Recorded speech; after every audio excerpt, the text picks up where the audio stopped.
Alright, the video that's going to come up is going to show everything that I say here and explain it, and it supports everything I'm saying.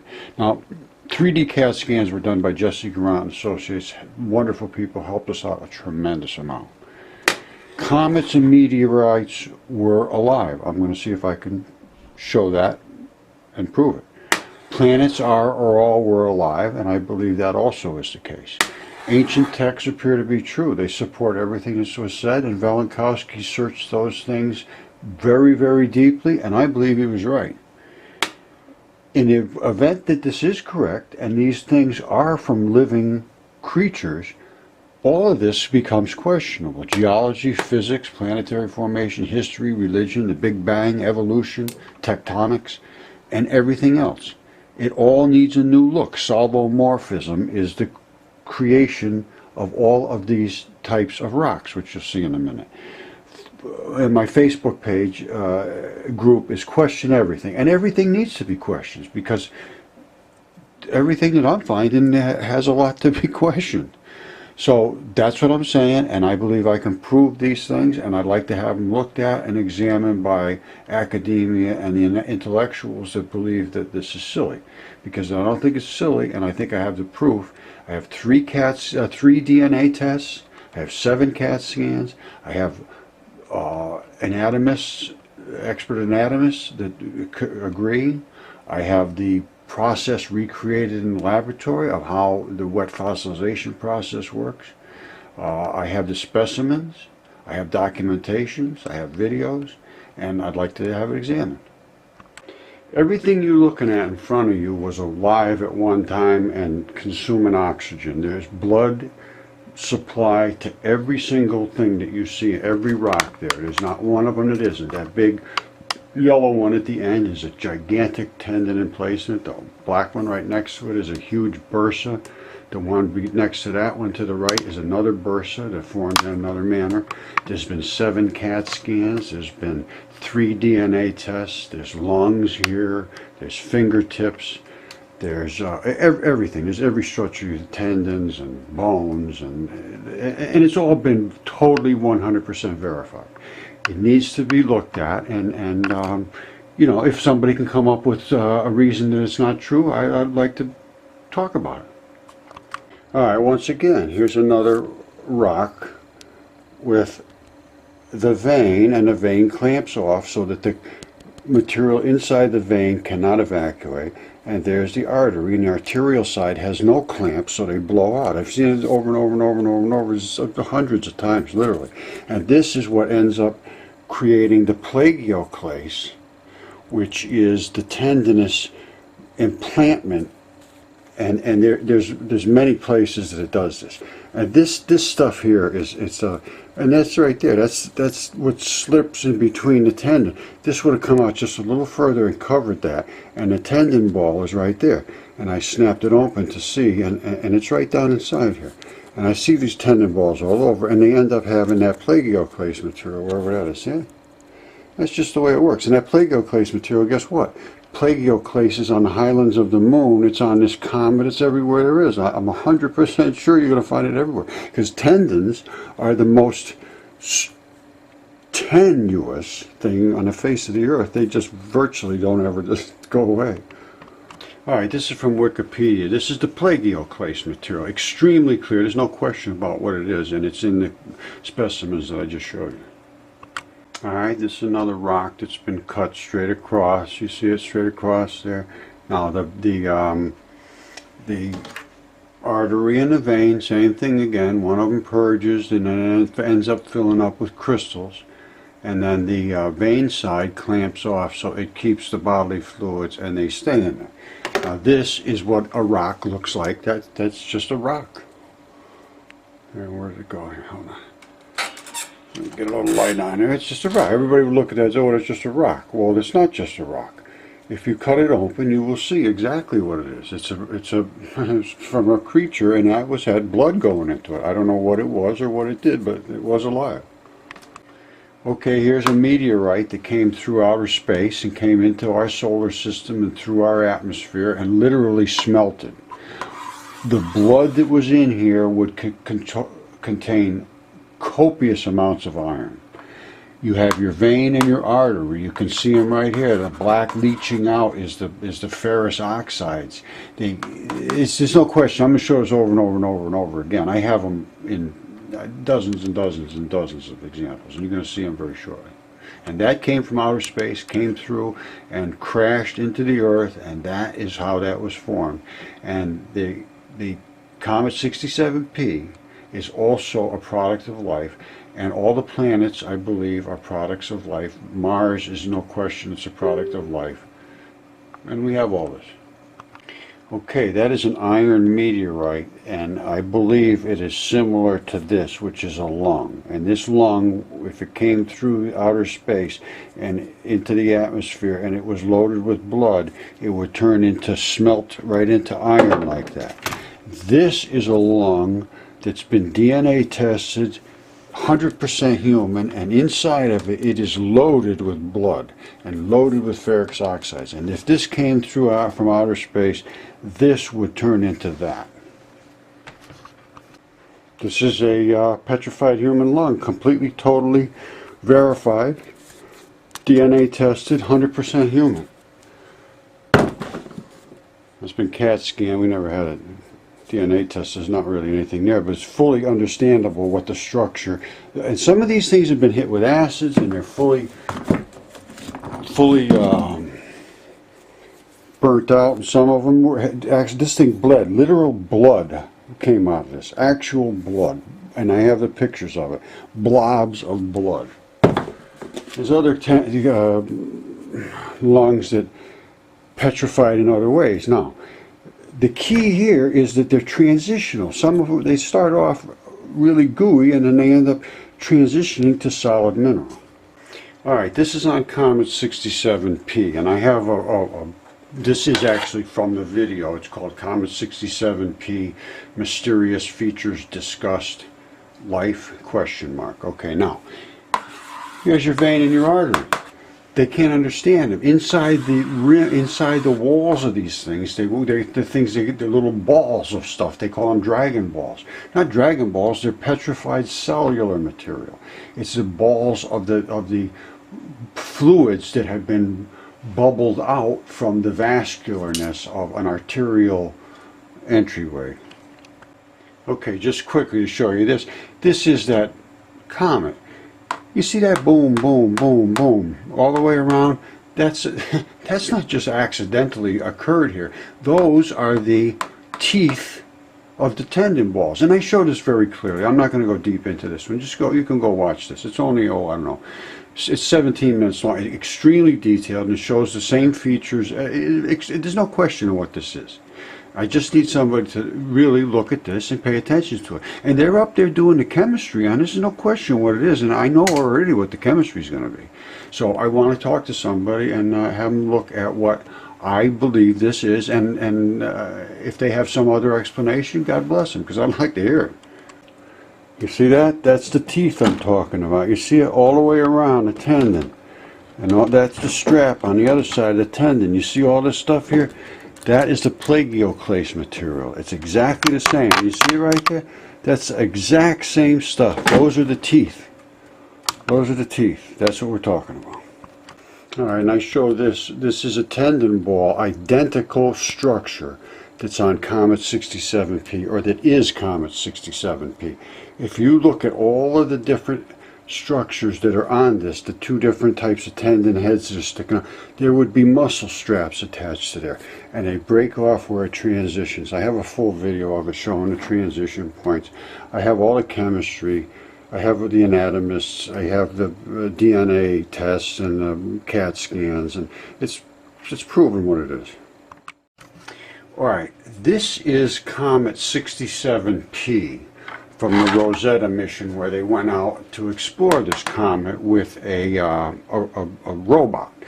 And it landed on the comet, and they're looking at the comet. Before that, they circled it a bunch of times. Now, what I want you to look at is, here's the structure. It has this neck, it has a bulbous head, and it has this spiky little bulbous thing on the other end. Now, they're trying to figure out what this is all about. Now, alright, what I want you to look at is these structures right here. You see these little things here? Now, those are not structures of craters or something like that. Those are the patterns of life. And this, I believe, you see this, and then this, and then this, and then that, and then that, and then that.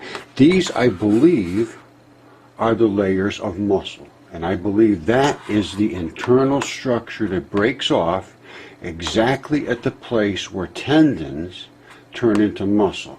And I'm going to back this out, and I'm going to show you why I say that. And I think this is one gigantic tendon emplacement. Now you see this stuff here? They're saying, where did the sand and stuff come from? Sand is literally, and I have made this in the lab, sand is literally electroplated. Well, sand is petrified cells. And that's what these are. These are the deteriorated, petrified cells that are eroding from the deteriorating fleshy material, which is the weak stuff. This is the plagioclase stuff, which is tough. If this is what I'm thinking. Now, the stem in between is what brings the plagioclase, which is embedded normally in a bone layer, and it brings the plagioclase, let me back out of here a little further, which is this stuff. And these spiky, see these little spiky things all over it? Those are what you find in plagioclase emplacements of tendons. And that is what holds them into the bone. The bone would be like here. Then you go up into your rubber band that hooks it over into the flesh. And that's what I'm saying this is. All right, this is from dev.biologist.org. Now, nicely done, and these are not very well understood how these things are built, but this is how they develop the tendons, and this is that tendon ball that I showed you, and that's the strap. And as they develop, they build minerals in here so that they can anchor the bone or the muscle or whatever is up in this area, wherever this is going to invest into. Now, the minerals start to get really flaky and plagioclase, and that's, I can show you that in mine. And then this begins to get tubular and a lot of vascular and cellular, and because it's got to be flexible. And then this gets extremely spiky, and then they anchor solid as can be. And then you get all that red stuff all around it that I showed you in my other thing. And that's how they anchor. And once they go bad, they break in a certain place. It's right outside of the tendon ball, because there's like 4 or 5 different chemical transitions. I don't know if they fully even understand this yet. But my stuff breaks in the exact same spot every time, every tendon. It just never fails. And it's always in the transition between the extremely mineralized tendon as it goes into the gushier, muscular tissue. All right, now you're going to have to look a little bit and think a little bit about this. You see this structure right here? It's sort of a circle with a hole in the center, and this sort of is a circle with a hole in the center. These are some form of bundles or tendons. I believe they're tendinous material, but they form these little balls. They're bundles. Now, I want you to look at this. Down here is Comet 67P. And I want you to look at those structures right there. You see those?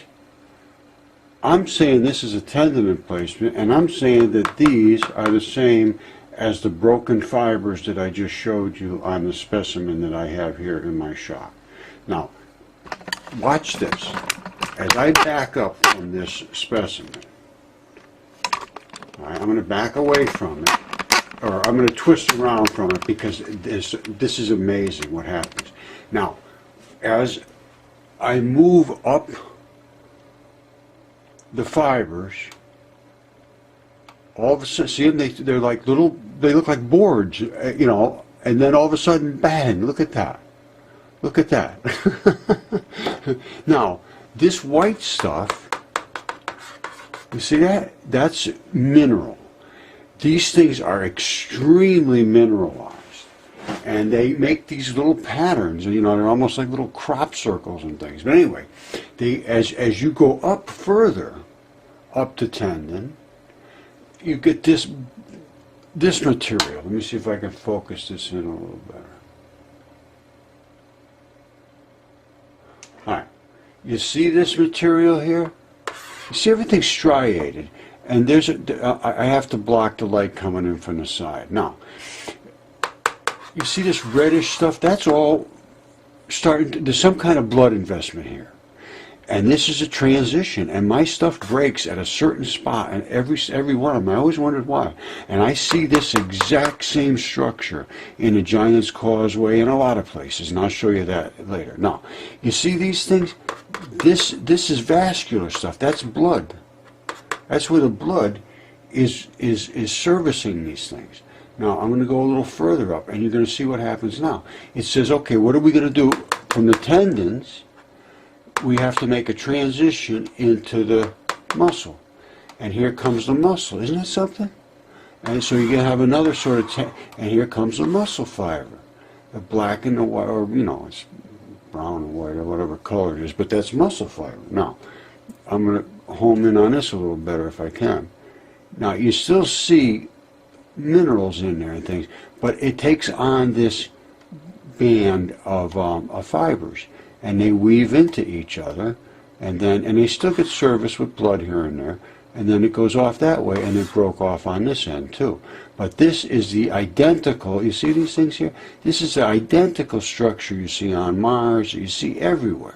And these are the blood service holes. And what that is iron. And iron rusts out of here, and that's why it's the red planet. And it's what it is what it is. I didn't make it up, it's just what it is. Okay, this is Comet 67P, and this is from a place called Cosmos News. And they're trying to explain the occurrences and the structures and so forth. And just listen to this now. Listen to what they have to say. Investigator on Rosetta's OSIRIS instrument. They are really strange.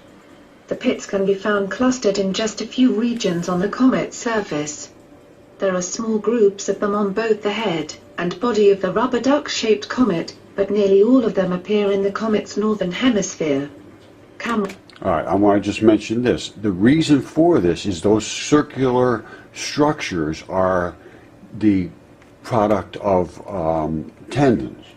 Cameras on Rosetta's OSIRIS instrument have spotted dust jets shooting out of some of the deeper depressions, but those that are more shallow do not seem to be active. The authors explain that these large punctures could not have been made by impacts, because they have the wrong size distribution, and you wouldn't expect to see that many impact craters on a body as small as Comet 67P. They wondered if the pits might have formed as a result of the melting of frozen materials on the comet's surface. Alright, these structures that you're seeing here, those are the patterns of, they're almost like pine cone patterns. The patterns of the pine cones on the surface of the cone. And the other holes that they're talking about, the circular straight down holes they think might be sinkholes, those are actually vascular investments, blood vessels, veins, arteries, that type of thing. Okay, this is on the Rosetta mission. This particular structure they're looking at, and he's saying, look at this, how white this is. And then now, look at these transitions coming down like this. Look at this specifically, and look at this flat spot.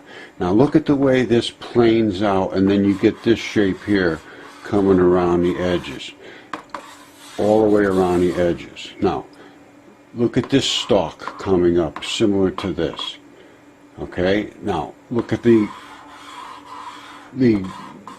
dusty sort of particulates that are around here as well. Now I'm going to show you a product of life, which this is as well, but I'm going to show you what I have here, and it can be examined to see if the same chemicals are there.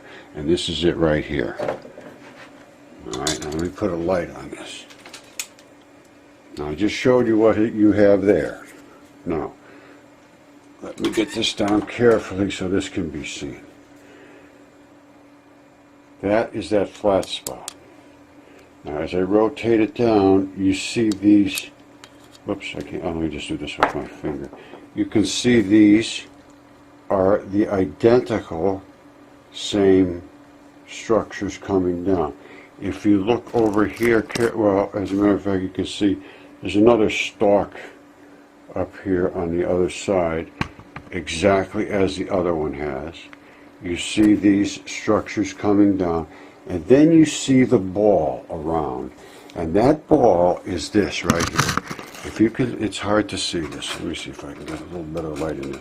This stuff right here is a spiky plagioclase material, and it is as hard gets. It's mineralized, and that is the investment of a tendon. This is a tendon assembly, and when you get back up into this area, this was in apparently was burnt up for, I don't know how, but anyway, that's how it happened. There's a strap, and it's like a rubber band, a round rubber band that's very, very vascular and very cellular, and it's boiled off, as you can see. But that is a flexible strap that attaches to this ball, and that's the stalk that it comes in on, and then that ball invests in bone, and that is what that's what holds, the spikes hold it in. You see this whole thing is one ball. This ball right here, that is the tendon ball. And it's fully understood, and I'm going to show you an anatomical rendering of it. And all of the blood vessels are here, and all the other topography of that comet is life. And I have it, and I can show it, and then the chemicals will be the same. And all of this dusty stuff, that's not dust, and it's not sand that they're talking about. That is the petrified cellular structure of skin. All right, this is Google Earth. This is Utah, Arizona. Now, you see all these, I guess how do they call them, buttes or whatever, these big tall structures in these flatlands. Look closely. Let me show you something. You see all this red stuff? How red it is out there? You see around these structures this red stuff? You see around them? Now let me show you a little closer. Let's pay real close attention to what that structure really looks like. And let's take a look at this one right here. Alright? You see what's coming out here? And then you see that circular pattern there? You see how perfect that is? You see how perfect that is? You see how spiky that is? It's like a little spiky looking thing. You see that? That didn't just happen by accident. That is a tendon enthesis point. That's exactly how they invest. Same thing with this one, same thing with this. That is actually muscle fibers, and it appears that it broke this way and it eroded the stuff out. There is all kinds of plagioclase material this way. So, and these are the muscle fibers, and they possibly, I believe these are muscle fibers, and these are the actual, if you looked at a textbook, it would look exactly like that. It has these little bands, and then it's covered by this little sheathing. Now, if you follow this out, you see where all the blood leaks out to, and it surrounds it. Now look at this. This here is another one. Look at the structure of it. Look at this didn't just happen by accident, this perfect architecture with these little teeth looking things. Now look at this. Look at that. Nobody went up there and carved that. You see that? You know what that is? That's the tendon investment. That sweeps up from where this ball invests in muscle, or I mean in bone, and then it transitions over a little of this, a little of that, and then it starts going up these little wispy, pointy looking things. You see it? You see them? I have the same exact things. You see this structure right here? Look at, you see these points, points, points, points, points? They're all over. Points, points, points. They're everywhere. Now, you see how, look at these points, points, points. This is the way these transitions work. And that is a tendon enthesis. You see that stuff? That is the tendon fibers when they turn into tendon fibers. All right, this is from a huge fingertip that was CAT scanned and DNA tested, and it's proven 100% human, and it's completely obvious in the CAT scan, which was done by Jesse Garant and Associates. Excellent job, 3D CAT scan, and I will show you that. Now, Here is the vein structure. Now, I'm going to go deep into this. Now, watch. Remember the thing that's up on 67p, I think it is. Now, I'm going to try to go inside here. They call them dragon balls. You see them? There they are. They're all over the inside. And that's exactly what happens with blood. Blood crystallizes like that in like almost like a cellular manner. And that is the... All right, this is a similar surface that you see on 67p. All right, now, if you look at this here, and this is 67p again, Comet 67p coming in, and it's getting bombarded with radiation. And you look at where the jets are going. They're even coming out from the front and so forth. So I started thinking about that. Well, why aren't they trailing off behind? Well, this makes sense. Because whatever is spewing out of here is coming along with it. There's no atmosphere here to hold the stuff back and for it to trail into. So, you know, I can see it spewing out, and as it just comes out of this mist, eventually it will overtake this stuff. But this I can explain. Now, I don't think, though, that it's water. I don't think this is ice and water, and these guys don't either. This Rosetta continues to shatter dirty snowball mist. This is not water. Something else is going on here. This is radiation from solar bombardment of vortex particles, which is they're electrons. It's spinning at a high-speed vortex. And something is going on here with that kind of a discharge. And they spew out of the dark side of these as well. And that I can possibly understand because these are vascular systems. There's all kinds of little vascular tubes in here. And if they do that X-ray, or however they can look through this thing, if they can look through it very well, I don't know what kind of detail, but if they can, they will see exactly what I'm saying, and there's going to be vascular networks, and there's going to be striations of the hard muscle and the soft muscle, and yada yada. It's going to be all that stuff. It's all going to be there.